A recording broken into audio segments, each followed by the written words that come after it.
Hunt Showdown dropped Tide of Corruption on October the 4th, and has since then given us a little time to use and experiment with the new packs. With Hunt's events, they usually have one pack that's better than the others, and in this video I'm going to tell you everything to know about the packs, which ones to use, and why. And I'll see you in the bayou.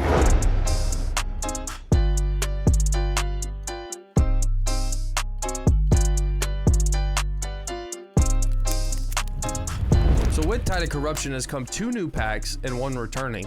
We have the Death Pact, the Infernal Pact, and the Demented Pact. The Death and the Demented being the new, and the Infernal being the returning.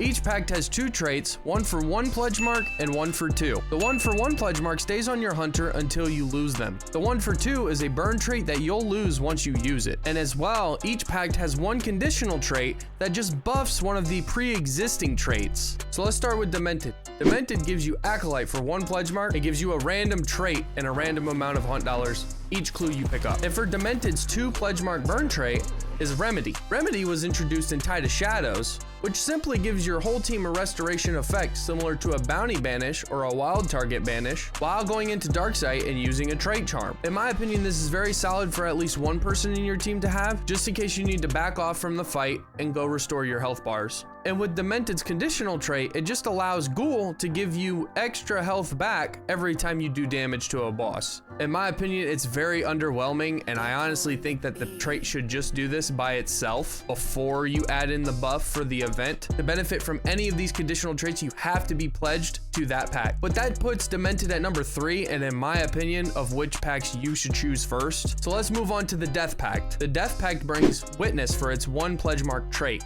which lets you see dead bodies and recently killed grunts in Darksight. There is a difference shown between a hunter and a grunt. When you're close enough to a dead body, it will show orange at the bottom of the marker, where it won't do this for grunts. And for Death's 2 pledge mark trait, it is a returning trait from Tide of Shadows and Devil's Moon called Relentless, where this allows you to not lose a health chunk when getting back up. So if your teammate revives you, you won't lose a health chunk. If you have Necromancer as a solo and you get back up, you won't lose a health chunk. And the conditional for Death Pact is actually really good in my opinion. It allows Vulture to give you 1 health chunk back if you loot a hunter. This pact is personally my number 1 choice for solos, so if you're a solo, heavily consider the Death Pact. But if you're in a team, I would put this at number 2. But for team play, it does not outclass Infernal in my opinion. Now let's talk about Infernal. Infernal's 1 pledge mark trait is Blazeborn, and it's kind of like Mariner from Tide of Shadows. It allows you to heal yourself rapidly while in fire. It also does not allow you to catch on fire, so anybody using Incendiary or Dragon's Breath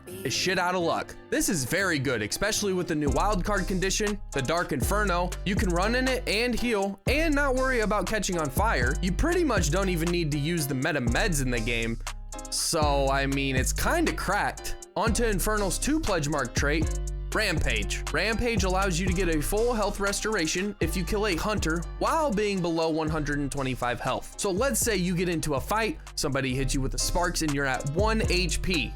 And you kill them before they end up killing you, you will go all the way back to 150 health. Let's say you've been down twice and you had 3 big bars and you only have 50 health left, and your teammate gets you up and you can land a nice headshot on somebody, boom, all your health bars are back, you got 150 health. Infernal's conditional trait is Bloodless, and this just buffs Bloodless to the point where you won't bleed for longer than 1 second. It is very cracked, this is very good, making you immune to fire and practically every bleeding round in the game. You do bleed for 1 second, of course, but it goes away very quickly. Rampage is possibly the best trait for Tide of Corruption, and if you're an aggressive player, I would say Infernal's a no-brainer. So for team play, I would heavily consider Infernal at 1, Death at 2, and Demented at 3. For solo play, I would switch it to Death at 1, Infernal at 2, and Demented at 3. Don't get me wrong, all these packs can be a lot of fun, but some of them are just lacking more than others. Like I said earlier in the video, I also don't think it would be bad if 1 person took a back seat on your team